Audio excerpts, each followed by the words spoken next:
12ஆம் வகுப்பு கணிதம் அலகு 10 சாதாரண வகைக்கெழு சமன்பாடுகள் பயிற்சி 10.6 இரண்டாம் கணக்கு பார்க்கலாம். x³ + y³ பெருக்கல் dy மைனஸ் x²y பெருக்கல் dx சமம் 0 என்ற வகைக்கெழு சமன்பாட்டின் தீர்வு காண்க என கேட்கப்பட்டுள்ளது.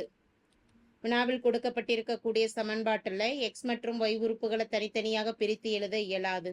எனவே இதை dy/dx அல்லது dx/dyங்கிற அமைப்புக்கு மாற்றி எழுதிட்டு x = vy அல்லது y = vx என பிரதியிட்டு தீர்வு கணக்கிடலாம். சார்பானது வகைக்கெழு சமன்பாடானது x³ + y³ பெருக்கல் dy மைனஸ் x² பெருக்கல் dx சமம் 0. மைனஸ் உறுப்பு வலதுபுறம் கொண்டு வரப்போ ப்ளஸ்ன்னு ஆகிடும். அப்போ x³ + y³ dy சமம் ப்ளஸ் x²y dx. இப்போ இதில் dx/dyங்கிற அமைப்புக்கு மாற்றி எழுதலாம். அப்போ dx/dyக்கு மாற்றோம்னா வலதுபுறமும் இடதுபுறமும் மாற்றி அமைச்சிட்டோம்னா சமன்பாடு x²y dx பிராக்கெட்டில் x³ + y³ dy dx dy வலதுபுறம் இருந்து இடதுபுறம் கொண்டு வரப்போ வகுத்தல வந்துடும் dx/dy x³ + y³ x²y. வலதுபுறம் இருக்கக்கூடிய உறுப்புல தொகுதியில் இருக்கக்கூடிய உறுப்பு இரண்டுக்குமே x²y பொதுவானது. எனவே தனித்தனியாக பிரித்து எழுதிட்டோம்னா x³ x²y plus y³ x²y. x²ல ஒன்று கேன்சல் ஆயிடுச்சுன்னா ஒரு x இருக்கும். ஒய்யும் y³ ஒன்று கேன்சல் ஆயிடுச்சுன்னா இங்கே y². எனவே dx/dy ஈக்குவல் மதிப்பானது x/y ப்ளஸ் அடுத்த உறுப்புல y²x². y²x². x/yன்னு இருக்கிறதுனால இங்கே நம்ம எடுக்கக்கூடிய மதிப்பு x = vyன்னு எடுக்கலாம். x = vy என்க. சார்பை yயை பொறுத்து வகைப்படுத்தும் பொழுது dx/dy ஈக்குவல் வலதுபுற மதிப்பு ve, yயை பொறுத்து வகைப்படுத்தும் பொழுது yயை பொறுத்து வகைப்படுத்திட்டோம்னா மதிப்பு 1, y அப்படியே இருக்கும். vயை xஐ பொறுத்து வகைப்படுத்தும் பொழுது dv/dy. இதனுடைய சுருக்கம் dx/dy ஈக்குவல் 1 பெருக்கல் v என்பது v + y dv/dy. சமன்பாடு 1ல் dx/dyக்கு பதிலாக v + y dv/dyன்னு பிரதியிடலாம். வலதுபுற மதிப்பு சமன்பாடு 1ல் x/yக்கு vன்னும் y²/x² இருக்கு. x²/y² இருந்ததுன்னா v²ன்னு கொடுக்கலாம்.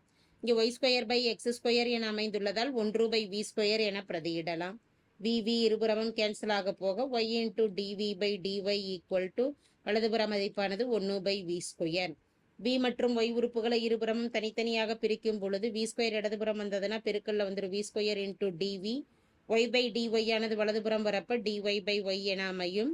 இது என்ன செய்யலாம்னா இருபுறமும் தொகைப்படுத்தலாம். தொகைப்படுத்தும் பொழுது சார்பு v² தொகைப்படுத்திட்டோம்னா x⁻n இன் தொகையீட்டு மதிப்பு x⁻n + 1/n+1 v² + 1/v², v⁻2 + 1/2 + 1. எனவே மதிப்பானது v³/3 ஈக்குவல் dy/y 1/yன்னு இருக்கு. 1/yன் தொகையீடானது log y ஆகும். log y ப்ளஸ் log yன்னு எழுதியிருக்கிறதுனால மாறிலி மதிப்பு c கூட்டும் பொழுது log cன்னே எழுதிக்கலாம்.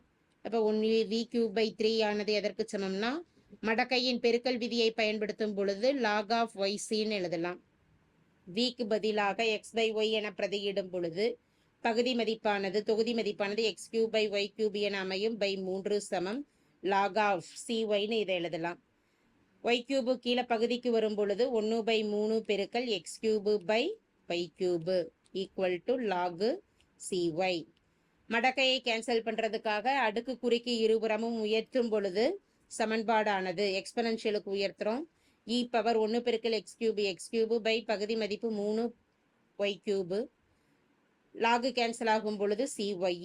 therefore சமன்பாடானது y = c e⁻x³. c கீழே கொண்டு வந்துட்டோம்னா 1/cன்னு வரும். 1/cன்னாலும் அது மாறிலி தான். எனவே cன்னே எழுதிக்கலாம். e⁻x³ 3y⁻3.